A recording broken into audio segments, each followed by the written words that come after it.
根据各国院上新的调查，台湾65岁以上失智症的比率已经达到8%。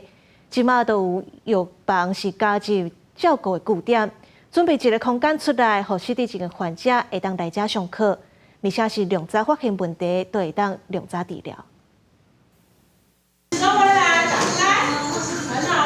是大人伫教课老师的带领之下，对音乐、手和脚拢嗨嗨的当当咧。无共音乐是配无共的 pose， 老师搁三不五时，甲大家鼓励一下。这种团体活动，大家是笑甲足欢喜。这是新北市第一间加入失智长照据点的药局，拜一到拜四拢有课，让他们多做一些肌肉上的一些运动。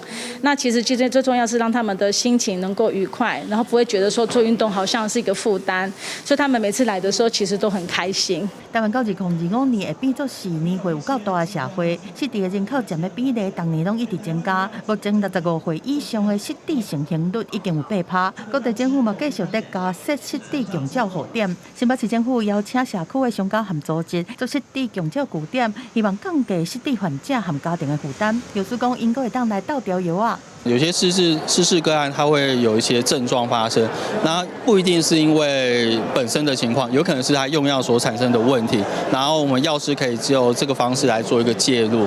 除了长照据点，新北市目前有533间药局是加入失智守护站，会当提供视大人认知功能和情绪的体检。药师工会讲，透过专业侵入社区的服务，会当早期发现失智患者，量早治疗。记者综合报道。